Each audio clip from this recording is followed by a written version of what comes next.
বলতে পারবেন না এখন, এটা মুখস্থ করবেন কিন্তু। প্রশ্নটা হলো define digestive juice, mention the name of digestive juice.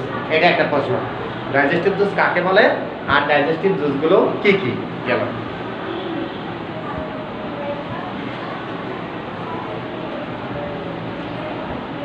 Digestive জুসগুলো দেখেন, আরেকবার একটু পড়েন, বলেন তো আপনি। স্যালিভা, গ্যাস্ট্রিক জুস, প্যানক্রিয়াটিক জুস, তারপরে বাইল, ইন্টেস্টাইনাল জুস, আর হলো বার্নার্স না ব্রুনার্স গ্ল্যান্ডের জুস। আপনি বলেন তো। স্যালিভা, গ্যাস্ট্রিক জুস, প্যানক্রিয়াটিক জুস, বাইল, ইন্টেস্টাইনাল জুস, ব্রুনার্স গ্ল্যান্ড। হ্যাঁ, মনে থাকবে না? মনে থাকার উপায় হলো বারবার লিখবেন, বাসায় বারবার লিখবেন, তাহলে মনে হবে, তাহলে বলতেও পারবেন। যে প্র্যাকটিক্যালের সময় কিন্তু ধরা হবে যে কোন অর্গানের নাম কি, ওইটার কাজ কি। যেমন এখানে শেখা হলো কিছু, এর একটা কাজ শেখা হলো না, লিভারের একটা কাজ শেখা হলো, কি কাজ? বাইল তৈরি করা, এটা একটা কাজ। বোঝা গেছে? এরকম অনেকগুলো কাজ পাবো।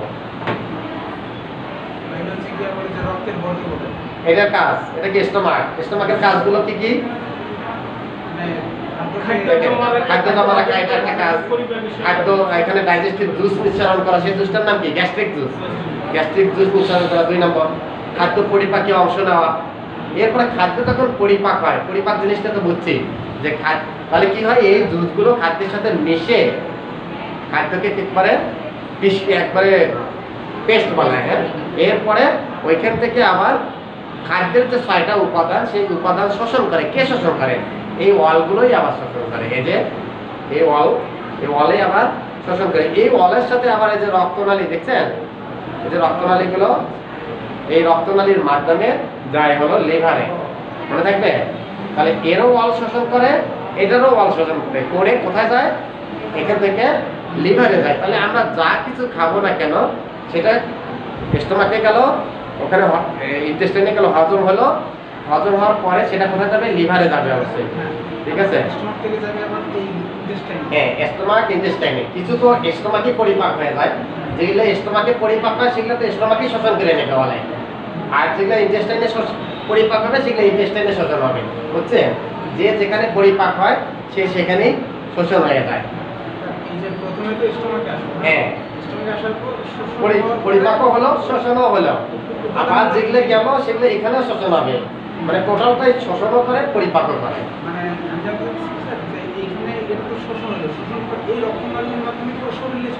লিভারে যাবে। এখন এখান থেকে এর মাঝে, এখান থেকে লিভারে যাওয়ার মতো একটা নালী আছে। এখানে তো লিভার, এদিকে একটা নালী আছে, ওই নালী দিয়ে যায় হলো লিভারে।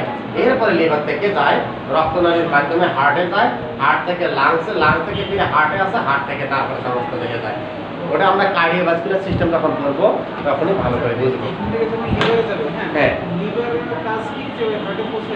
লিভারের কাজ হলো, এটা লিভারের অনেকগুলো কাজ আছে, খালি এখানে পৌঁছে দেওয়া না, ও তো দায়িত্ব একটা পালন করতেছে, ওর মধ্য দিয়ে যাচ্ছে। হ্যাঁ, এই লিভারের অনেকগুলো কাজ আছে। যেমন একটা বললাম বাইল তৈরি করা, আর তাহলে বাইলটা কি? ডাইজেশনে হেল্প করতেছে। এরপরে মেটাবলিজম করা, স্টোরেজ করা। দেখেন আমরা খাদ্য যেটা খাচ্ছি, খাদ্যটা স্টোরেজ করছে কোন অর্গানে? ডাইজেস্টিভ সিস্টেমের একটা অর্গান স্টোমাকে স্টোরেজ করে নাই, আর কিন্তু কেউ স্টোরেজ করে নাই। এটা খাদ্য খাওয়ার সাথে সাথে এখানে গিয়ে স্টোরেজ হয়, তারপরে আস্তে আস্তে পরিপাক শুরু হয়ে যায়।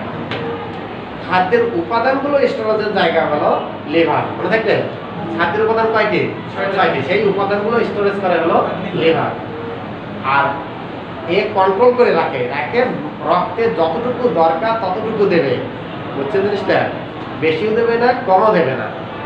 কারণ বেশি হলেও অসুবিধা, কম হলেও অসুবিধা। সেজন্য আমরা ব্লাড টেস্ট করি যে ব্লাডে কম আছে না বেশি আছে। যদি পাই বেশি তাহলে সমস্যা, আর যদি পাই কম তাহলে সমস্যা। তাহলে সেই জিনিসটা কে নিয়ন্ত্রণ করতেছে? 1 নম্বর নিয়ন্ত্রণ করতেছে এ। আরও কিছু অর্গান আছে, যেমন কিডনিও নিয়ন্ত্রণ করে। কিডনি দিয়ে বের হয়ে যায়, যদি বের হয়ে যায় গেল, যদি না বের হতে পারে তাহলে রক্তে জমা থাকতেছে। বুঝছে? বর্জ্য পদার্থগুলো তখন ব্লাড টেস্ট করে যদি বর্জ্য পদার্থগুলো পাওয়া যায় তাহলে বুঝবো যে কিডনি দিয়ে এটা বাইরে হয়ে যাচ্ছে না, মানে পেশাবের মাধ্যমে বের হয়ে যাচ্ছে না। লিভার ক্যান্সার হলে মানুষ মারা যায়। লিভার ক্যান্সার বলতে আচ্ছা লিভারের ডিজিজগুলো কি কি? লিভারের ডিজিজ যেটাই হোক না কেন, একটা লক্ষণ হলো, এটার নাম হলো জন্ডিস। জন্ডিস দেখছে, চোখ পা এগুলো হলুদ হয়ে যায়, এটা হলো এই লক্ষণটা হলো জন্ডিসের লক্ষণ। এখন জন্ডিস যে হয়, তাহলে আমরা হেপাটোলজি যখন করবো তখন বলবো, জন্ডিস এখন বললে বুঝবেন না, তাই কারণ কেমন সিস্টেমে ধরছে বুঝবেন না। একটা বিলিরুবিন নামে একটা উপাদান আছে, ওই উপাদান হলো ওই ওই বিলিরুবিনটা রক্তের একটা বর্জ্য পদার্থ, মনে থাকবে না? বিলিরুবিন হলো রক্তের একটা বর্জ্য পদার্থ, ওই বর্জ্য পদার্থটা লিভারে বের করে দেয় যে বাইলের মধ্যে, তাহলে বাইলের একটা উপাদান হলো বিলিরুবিন, বোঝা গেছে? তাহলে রক্ত থেকে ওইটা বাইরে হয়ে যাচ্ছে। যদি কোনো কারণে লিভার নষ্ট হয়ে যায় তাহলে কি আর ওটা বাইর করে দিতে পারবে? পারবে না। তাহলে ওটা রক্তের জিনিস রক্তেই থেকে যাচ্ছে, বুঝছে? তাহলে রক্তে থেকে যাচ্ছে, রক্তে আস্তে আস্তে বিলিরুবিনের মাত্রা বেড়ে যাবে। যখন টেস্ট করলাম যে একের চেয়ে বেশি হয়, তাহলে ওটাই হলো জন্ডিস। এবং বাস্তবে লক্ষণ দেখলাম কেমন? হলুদ বর্ণ ধারণ করছে, চোখ হলুদ, তারপরে হাত পা হলুদ হয়ে গেছে, বোঝা গেছে? এটাই হলো জন্ডিস। তাহলে জন্ডিস ওটা মেইনলি একটা ডিজিজ না, ওটা হলো কোনো ডিজিজের একটা সিমটম। তারপরেও আমরা ডিজিজ ধরি, যেহেতু আমরা প্রাথমিক চিকিৎসক, তাই না? ওই জন্ডিস বুঝতেই দেখে নিলে কত দূর যাওয়া লাগে। আর জন্ডিসগুলো হয় কি জন্য? হেপাটাইটিসের কারণে। হেপাটাইটিস হলো এই লিভারে যদি কিছু ভাইরাস আছে, hepatitis A virus, hepatitis B virus, hepatitis C virus, hepatitis D virus, hepatitis C virus, এই ভাইরাসগুলো দ্বারা যদি ইনফেকশন হয় এই লিভারে, ওই রোগগুলোকে বলা হয় হেপাটাইটিস। হেপাটাইটিস এ একটা, বি একটা, সি একটা, এইভাবে, ঠিক আছে? আর একটা হলো যদি এখানে ফ্যাট জমে যায়, দেখেন আমরা ফ্যাট জাতীয় খাদ্যগুলো খাচ্ছি না, ফ্যাট কিন্তু কন্ট্রোল করবে, করে বাইর করে দিবে, রক্তে দিবে হলো পরিমাণ মতো, যতটুকু দরকার ততটুকু। তাহলে এক্সেসগুলো রেখে দিচ্ছে, তাহলে এদিকে খাচ্ছেন ফ্যাটগুলো জমে যাবে না? তাহলে ওই ফ্যাট যদি জমা থাকে তাহলে লিভারে কাজ করতে পারে না, এটা গেল একটা। এরকম অনেকগুলো কাজ আছে, বুঝছেন? আর একটা পাবেন লিভার সিরোসিস। লিভার সিরোসিসটা হলো যে এই হেপাটাইটিসের যদি চিকিৎসা না করা হয় তাহলে লিভারের যে কোষগুলো ওগুলোকে বলা হয় হেপাটোসাইট। একবারে এই লিভারটা এরকম দেখা যাবে না, তখন দেখা যাবে গাছের পাতা দেখছেন, মরা পাতাগুলো পোকায় খায় যেরকম ছিন্ন বিচ্ছিন্ন হয়ে খালি ওই সেই রকম হয়ে যাবে, ওইটাকে বলা হয় লিভার সিরোসিস। তখন ওইটা কোনো না, ঠিক এটা নোট হয়ে যাবে, এইরকম ঝকঝকা আয়নার মতো, এরকম আর থাকবে না। তখন এখানে দেখবেন গুটি গুটি হয়ে গেছে, ওই ছবিতে দেখাবো আমরা, ঠিক আছে? হ্যাঁ, আচ্ছা, ওইটা হলো লিভার সিরোসিস হয়। লিভার সিরোসিস এক জিনিস, আর লিভার ক্যান্সার হলো আর এক জিনিস। ক্যান্সার হলো যে কোষের অন্যরকম কোষ উৎপন্ন হওয়া, ওটা কি বলা হয়? ক্যান্সার। ধরেন এই যে আমরা তো জন্মের সময় এটা কি হাতে এরকম ছিল, এইরকম চিকন ছিল, হ্যাঁ, এটা আস্তে আস্তে আস্তে আস্তে মোটা হয়ে গেছে। তারপরে কোষে কোষ তৈরি করতে পারে, দেখবেন কোষের কোষ তৈরি করতে, এখানে কাটা গেল, তাহলে এখানে আস্তে আস্তে ভরাট হয়ে যাবে না? ভরাটটা হলো কিভাবে? ওই কোষ থেকে কোষ তৈরি করে করে আস্তে আস্তে জায়গাটা ভরাট হয়ে গেছে। তাহলে চিকিৎসা দেয় কি? চিকিৎসা দেয় হলো সুরক্ষার জন্য, আর কিছু না। চিকিৎসায় কিন্তু কোষগুলো ইয়ে করবে না। চিকিৎসাতে দেখা হয় দুটো জিনিস, একটা হলো সুরক্ষা, এটাই হলো প্রাথমিক চিকিৎসা। আর একটা জিনিস দেখা হয় যে ওই কোষে যেন কোষ তৈরি করতে পারে, সে তার তো আবার যোগান দেওয়া লাগবে, তাই না? কোষ যদি নিজেই একদিন না হয় তৈরি করতে পারবে? একজন গর্ভবতী মা এখন তার যদি পুষ্টির অভাব হয়, তাকে সন্তান জন্ম দিতে পারবে? ঠিক সেই রকম ক্যান্সার হলো, দেখেন, তাহলে কোষে কোষ তৈরি করে, ঠিক যেরকম কোষ সেই রকম কোষে তৈরি করে গেছে, বোঝা গেছে? এটা হলো স্বাভাবিক, কিছু অস্বাভাবিকতাও আছে। এখন দেখেন, যদি এই কোষ মাতৃকোষ মানে যে কোষ থেকে আর একটা কোষ তৈরি হলো, ওটা হলো সন্তান কোষ।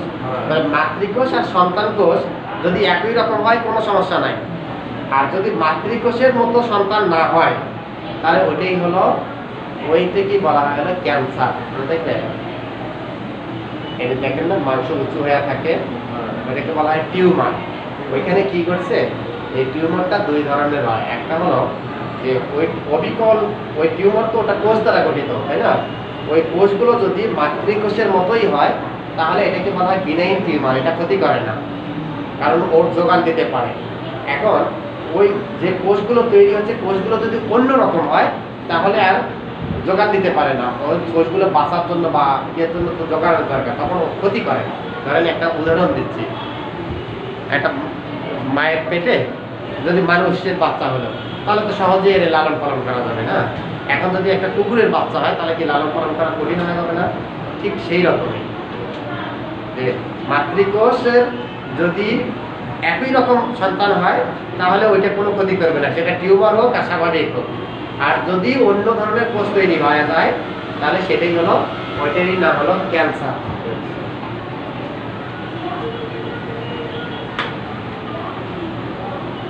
আমরা কি কি পাইলাম? ডাইজেস্টিভ জুস গুলো পাইলাম না।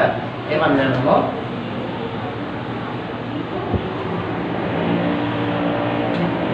এখান থেকে দুইটা জুসের উপাদানগুলো পড়াবো। একটার নাম হলো আচ্ছা গ্যাস্ট্রিক জুসের উপাদান সমূহ।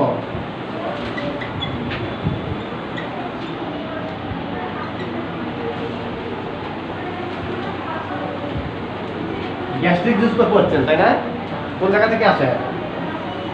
হ্যাঁ, গ্যাস্ট্রো থেকে। গুড, গ্যাস্ট্রো থেকে গ্যাস্ট্রিক জুস আছে। এই গ্যাস্ট্রিক জুসের উপাদান হলো তিনটি, এখন আরো কয়েকটা আছে, এই তিনটেই লেখেন। ওয়াটার, আচ্ছা গ্যাস্ট্রিক জুসের উপাদান ওয়াটার লেখেন আগে, ওয়াটার মানে পানি। 2 নম্বর পেপসিন, আর 3 নম্বর হাইড্রোক্লোরিক অ্যাসিড। হাইড্রোক্লোরিক অ্যাসিড, এটাকে সংক্ষেপে HCl লেখা হয়। HCl কেমিস্ট্রির একটা ক্লাস ফলে পরে এটা বুঝবেন। তাহলে কয় ধরনের উপাদান? 3 ধরনের, ওয়াটার, পেপসিন আর হাইড্রোক্লোরিক অ্যাসিড। এই পানিতে এই দুটো দ্রবীভূত অবস্থায় থাকে, পেপসিন এবং হাইড্রোক্লোরিক। এই পেপসিনের কাজ হলো প্রোটিন জাতীয় খাদ্যকে পরিপাক করা। তাহলে এখানে একটা সাইডে লেখেন, ইহা প্রোটিন জাতীয় খাদ্যকে পরিপাক করে। পেপসিন ইহা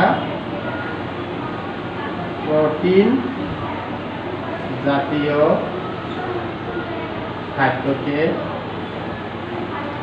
পরিপাক করে।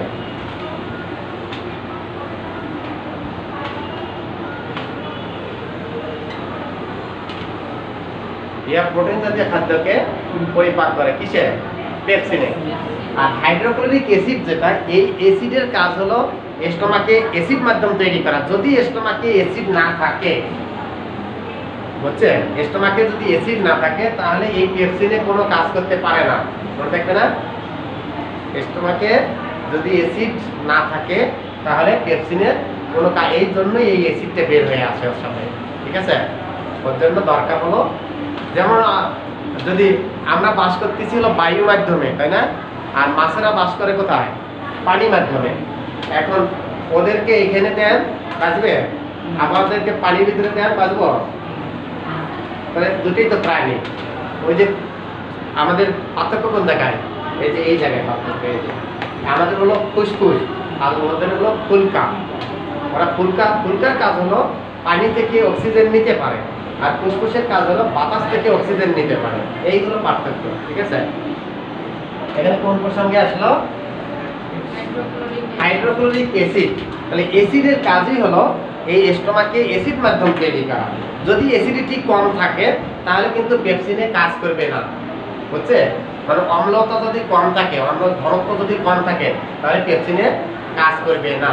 আবার যদি বেশি থাকে কাজ করবে, কিন্তু অসুবিধা হলো এই ওয়ালটা তখন সহ্য করতে পারবে না। ওই অ্যাসিড যদি আমরা হাতের তলায় দেই একদম জ্বলে যাবে, পুড়ে যাবে, বুঝছে?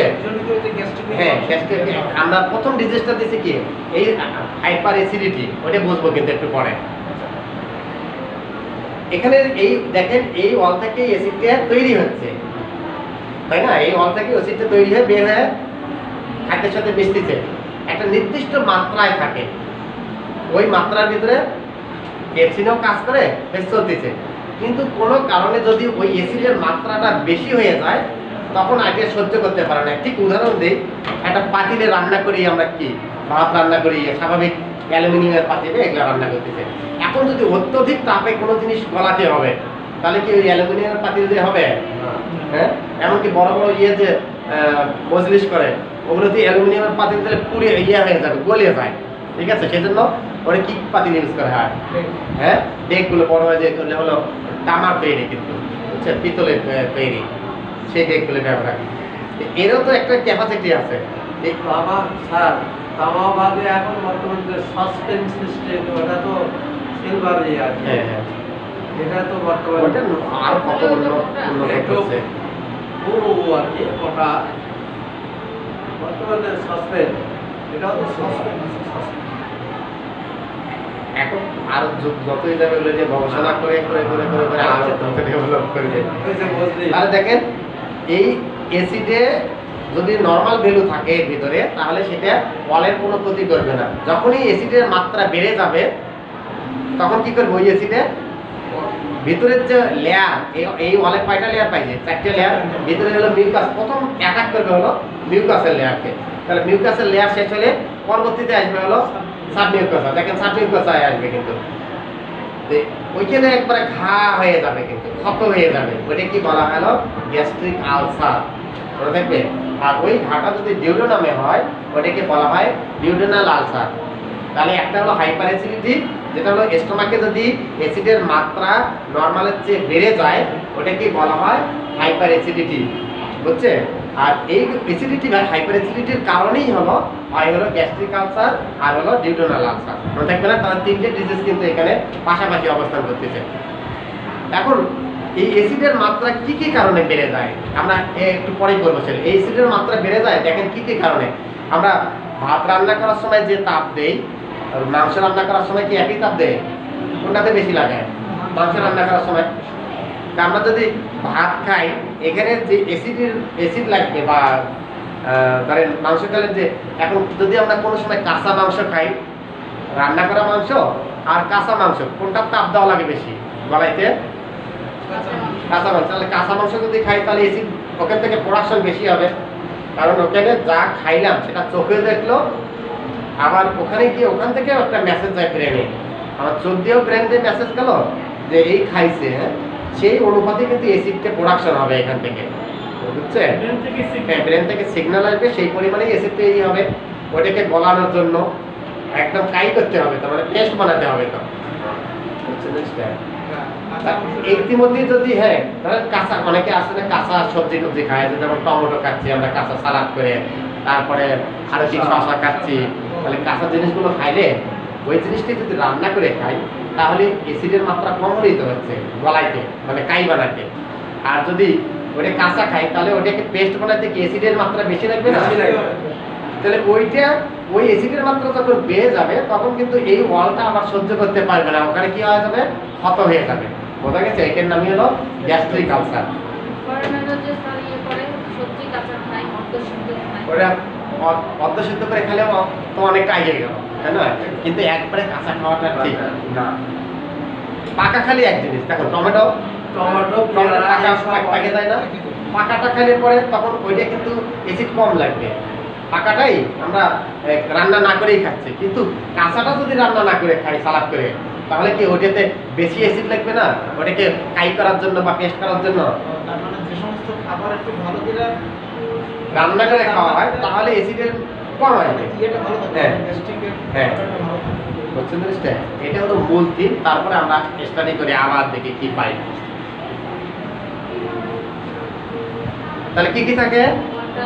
Water, pepsin, hydrochloric acid. এই পেপসিনের কাজ হলো প্রোটিন জাতীয় খাদ্যকে পরিপাক করা, ঠিক আছে? আর এই হাইড্রোক্লোরিক অ্যাসিডের এটার কাজ হলো খাদ্যের জীবাণু ধ্বংস করা, খাদ্যের জীবাণু ধ্বংস করা,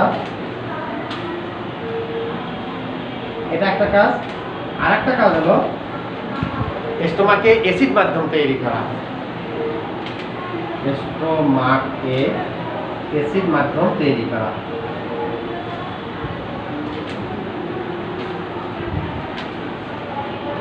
যে জিনিসটা একটু আগে বললাম যে অ্যাসিড মাধ্যম না হলে পেপসিনে কাজ করবে না। এবার নেন হলো প্যানক্রিয়াটিক জুসের উপাদান। তাহলে এটা আমরা গ্যাস্ট্রিক জুসের উপাদানগুলো বুঝলাম না। এখানে তাহলে কি কি হয়, খাদ্যটা পেস্ট হয়ে যায়, যাই খাই না কেন এটা পেস্ট হয়। আর প্রোটিন জাতীয় খাদ্যটা পুরোপুরিভাবে চেষ্টা হয় ডাইজেস্ট করার জন্য, কিন্তু তারপরে হয় না। পরবর্তীতে আবার আরেকটা স্টেজ আছে, সেই স্টেজটাতে দেখেন পরবর্তীতে স্টেজটা হলো প্যানক্রিয়াস থেকে জুস আসতেছে। এই প্যানক্রিয়াটিক জুসের উপাদান সমূহ, প্যানক্রিয়াটিক জুসের উপাদান সমূহ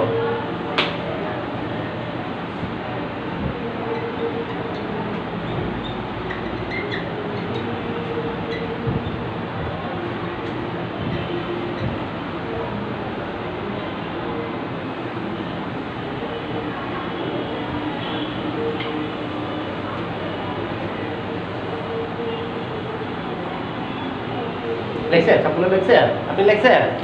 লিখতে পারছেন না নাকি?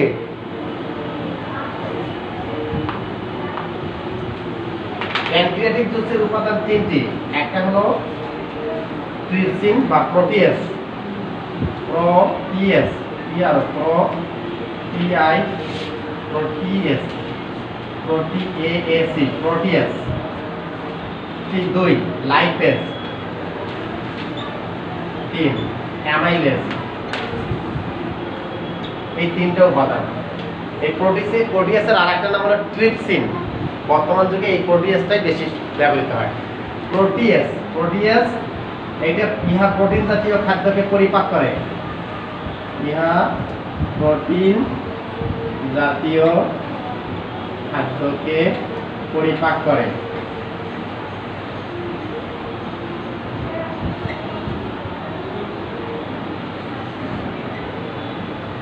লাইপেজ ইহা হলো ফ্যাট জাতীয় খাদ্যকে পরিপাক করে। ইহা ফ্যাট জাতীয় খাদ্যকে পরিপাক করে। অ্যামাইলেজ ইহা কার্বোহাইড্রেট জাতীয় খাদ্যকে পরিপাক করে।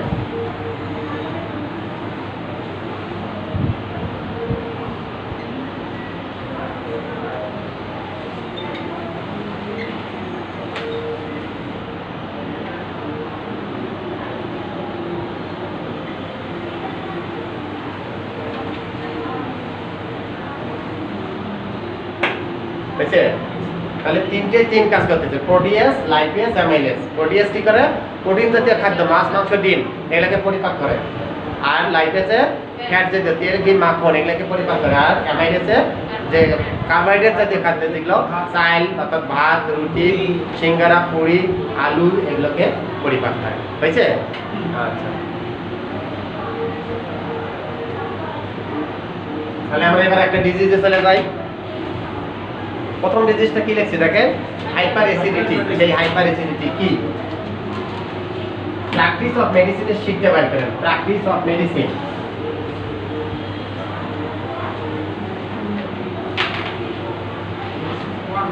Practice of medicine. Practice of medicine মানে চিকিৎসা। হাইপার অ্যাসিডিটি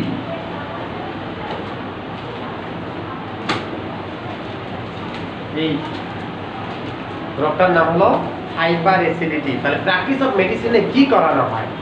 অর্থাৎ একটা রোগের সংজ্ঞা, ওই রোগের কারণ, ওই রোগের লক্ষণ, ওই রোগের চিকিৎসা, আর ওই রোগের ইনভেস্টিগেশন এবং ওই রোগের কমপ্লিকেশন। যদি চিকিৎসা না করি পরে কি ঘটবে, ঠিক আছে?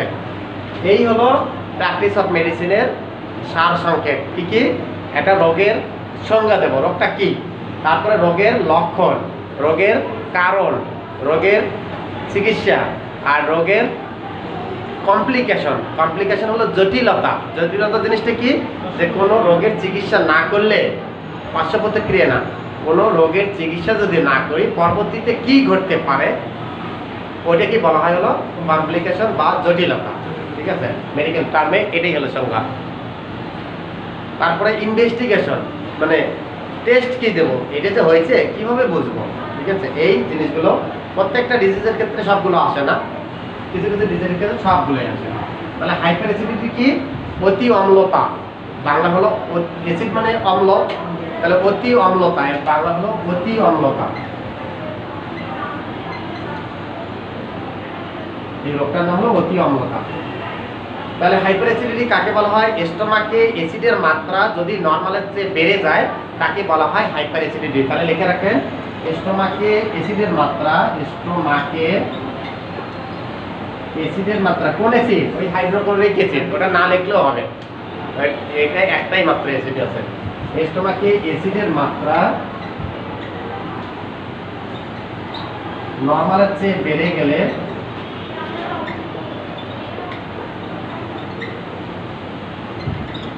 তাকে হাইপার অ্যাসিডিটি বলে।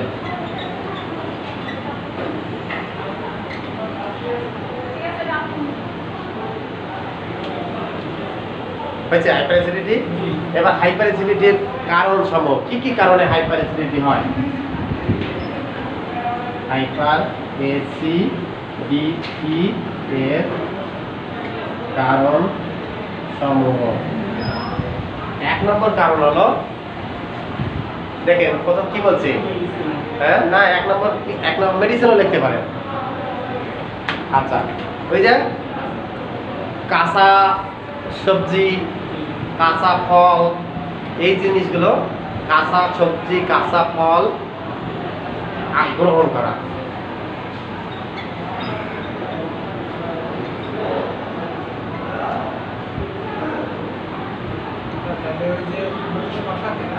হ্যাঁ, শশা হোক আর যাই হোক, আমি তো জিনিসটা বুঝে দিলাম, তাই না?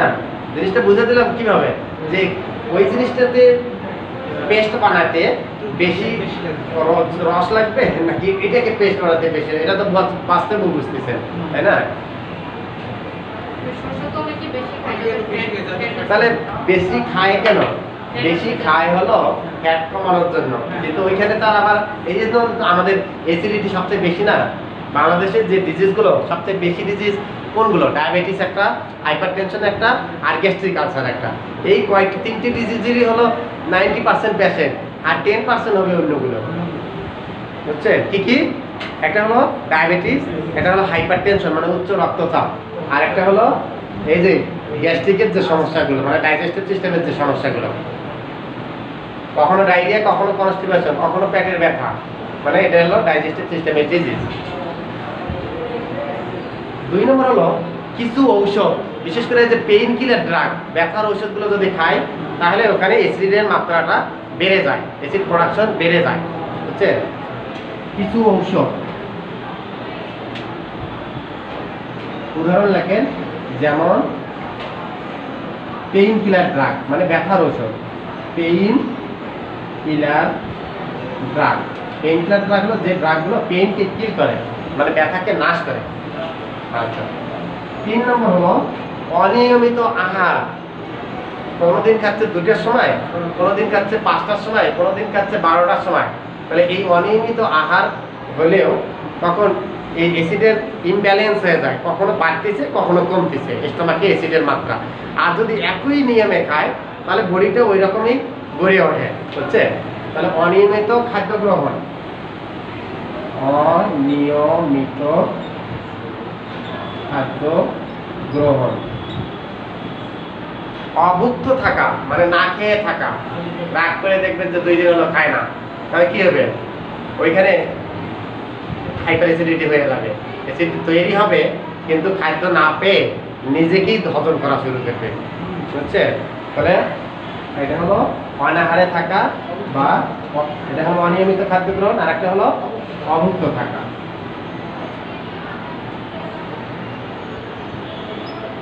মশলা, অত্যাধিক মশলা দ্বারা খায়, মশলা জাতীয় খাদ্য যদি খায় ওই মশলাটাকে ডাইজেস্ট করার জন্য বেশি অ্যাসিডের দরকার হয়। বুঝছেন? সেই জন্য বেশি অ্যাসিড তৈরি হয়, তাহলে ওই অ্যাসিড আবার স্টোমাকের রলে সহ্য করতে পারে না। বোঝা গেছে? তাহলে এলে লেখে মশলাযুক্ত খাদ্য গ্রহণ।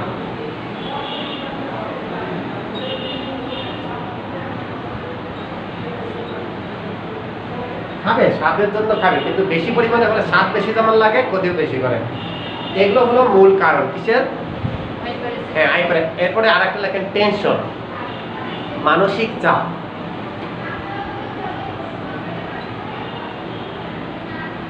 এই 5-6টা লিখলেই হবে। হ্যাঁ, মানসিক চাপ বেশি থাকলে তখন অ্যাসিডের পরিমাণ বেশি প্রোডাকশন হয়। আচ্ছা, তাহলে এগুলো কি? এগুলো হলো হাইপার অ্যাসিডিটির কারণ। এবার হলো লক্ষণ, হাইপার অ্যাসিডিটি যে হয়েছে কিভাবে বুঝবো যে হাইপার অ্যাসিডিটি হয়েছে?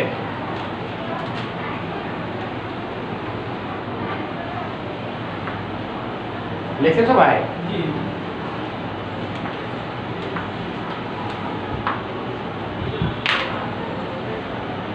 হাইপার অ্যাসিডিটি এর লক্ষণ সমূহ। এখানে একটা জিনিস বুঝে নেন, এখানে লক্ষণ আর চিহ্ন না বলে বর্তমান যুগে যেটা ব্যবহার হচ্ছে সেটার নাম হলো ক্লিনিক্যাল ফিচার। এই ক্লিনিক্যাল ফিচার হলো যে লক্ষণ এবং চিহ্ন এই দুটোর সমন্বয়কে বলা হয় ক্লিনিক্যাল ফিচার। এই দুটো কেমন লক্ষণ? কোন লক্ষণ হলো রোগী যেভাবে এসে বলবে, ডাক্তারের কাছে তো এসে বলবে আমার পেট ব্যথা করতেছে, না বললে তো ডাক্তার বোঝার সাধ্যও নাই যে পেট ব্যথা করতেছে নাকি, ঠিক আছে? রোগী যে কথাগুলো বলবে অর্থাৎ ওইটাই হলো লক্ষণ, আর ডাক্তারের যেটা পরীক্ষা করে পাবে সেটা হলো চিহ্ন। মনে থাকবে না, একটা হলো লক্ষণ আর একটা হলো চিহ্ন। এটাকে বলা হয় সিমটম আর একটা হলো সাইন। এই সাইন এবং সিমটমের যোগফলটাকে বলা হয় হলো ক্লিনিক্যাল ফিচার। এই ক্লিনিক্যাল ফিচার কিন্তু দেওয়া আছে এখানে, বুঝছে? তাহলে সব ক্ষেত্রেই চিহ্ন দরকার হয় না, কোনো কোনো ক্ষেত্রে চিহ্ন ছাড়াও হয়, শুধু লক্ষণ থেকেই হয়ে যায়। তাহলে দুটোর সমন্বয়কেই বলা হয় ক্লিনিক্যাল ফিচার। তাহলে আমরা এখানে হাইপার অ্যাসিডিটির লক্ষণ সমূহ দেখি। 1 নম্বর লক্ষণ হলো যে কি ঘটবে, হাইপার অ্যাসিডিটি যখন অ্যাসিডের মাত্রা বেড়ে যায় তখন টক লাগে, কিন্তু যে হ্যাঁ টক লাগবে। দেখবেন যে ইয়েটা যদি কোনো কারণে একটু ঢেকুর আসে, ওই ঢেকুর তো আসেই সাধারণত, খাওয়ার পরে ঢেকুর আসে না? আচ্ছা, ওই ঢেকুরটা কেমন হবে? টক হবে। এমনি স্বাভাবিক যেমন হয় তো সেরকম না, টক লাগবে, ঠিক আছে? তাহলে টক ঢেকুর।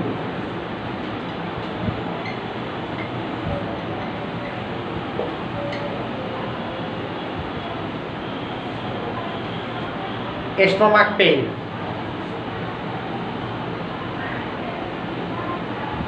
স্টোমাকে ব্যথা হবে আর টক ঢেকুর আসবে। এই দুটোই হলো কিসের লক্ষণ? হাইপার অ্যাসিডিটির লক্ষণ, ঠিক আছে? আর এই স্টোমাকটা থাকে কোন জায়গায় সেই জিনিসটা দেখেন। স্টোমাকটা থাকে হলো এইভাবে, এই জায়গাটাকে আমরা 9টা ভাগে ভাগ করব পরবর্তী ক্লাসে। এটা হলো এটা পড়ালো না, দেখেন এটা হলো বুকের খাঁচা, হ্যাঁ এটা বুকের খাঁচা। এখান থেকে এই পর্যন্ত এটাকে বলা হয় অ্যাবডোমেন। অ্যাবডোমেন মানে পেট। এই পেটকে 9টা ভাগে ভাগ করা হয়।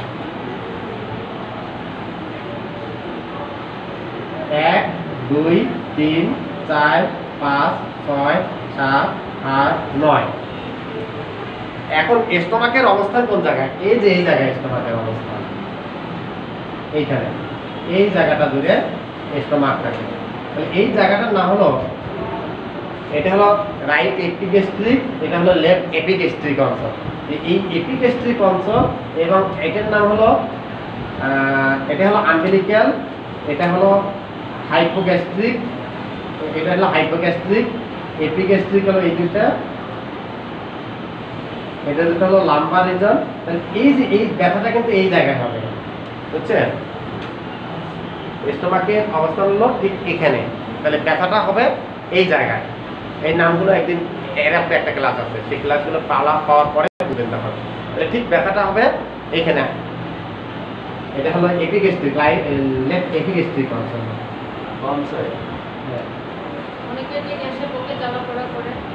ওইটাই তো, এই যে স্টোমাক পেইন মানে কি? বুকে জ্বালা করা। পেইন মানে কি? ব্যথা, হ্যাঁ। তাহলে বুকে ব্যথা, বুকে জ্বালা করার কথাটাও লেখেন।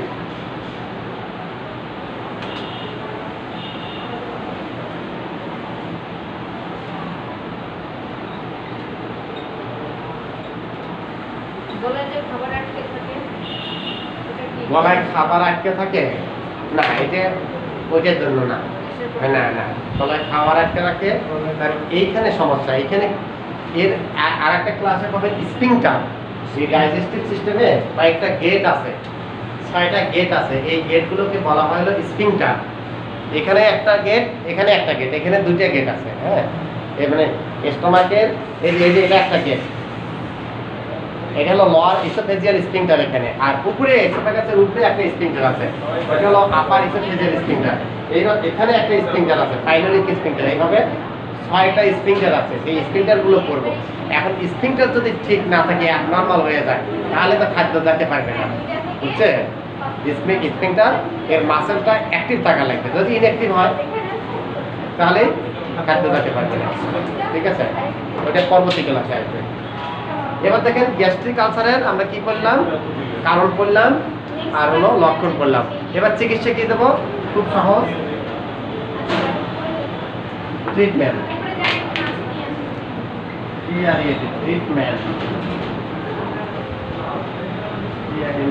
Treatment of hyper acidity. প্রথম হলো অ্যান্টাসিড।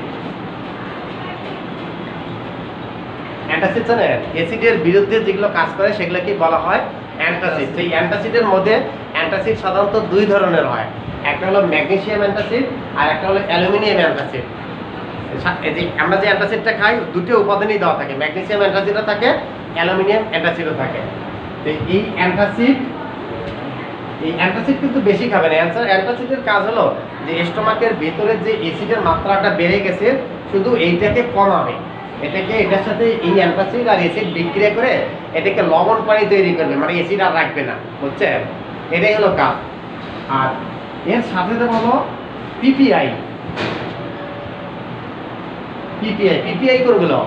পিপিআই হলো প্রোটন পাম্প ইনহিবিটর। এগুলো হলো ওমিপ্রাজল, ইসোমিপ্রাজল, প্যান্টোপ্রাজল, যে কোনো একটা দেবো, ঠিক আছে? তাহলে পিপিআই কি? Proton pump inhibitor. এটা হলো পিপিআই। এটা আবার পরে ব্র্যাকেটে লেখেন ওমিপ্রাজল, প্রোটন পাম্প, তারপর কি স্যার? Proton pump inhibitor. হ্যাঁ, যে ড্রাগগুলো প্রোটন পাম্পকে ইনহিবিট করে অ্যাসিডের মাত্রাটা কমায়, অর্থাৎ অ্যাসিড প্রোডাকশন কমায়, ওটাকে বলা হয় পিপিআই। আর পিপিআই গুলো কি কি? ওমিপ্রাজল, ইসোমিপ্রাজল, যে কোনো একটা দিলেই হবে। ইসোমিপ্রাজল, প্যান্টোপ্রাজল,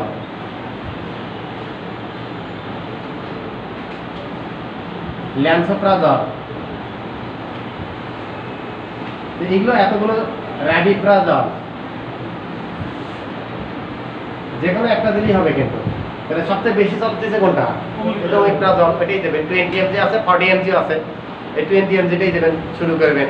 এরপরেও যদি না হয় দীর্ঘদিন খাওয়ার পরে 40-তে যাবেন, আগে দরকার নেই, 20 দিয়েই সারবেন। তাহলে কি কি দেবো?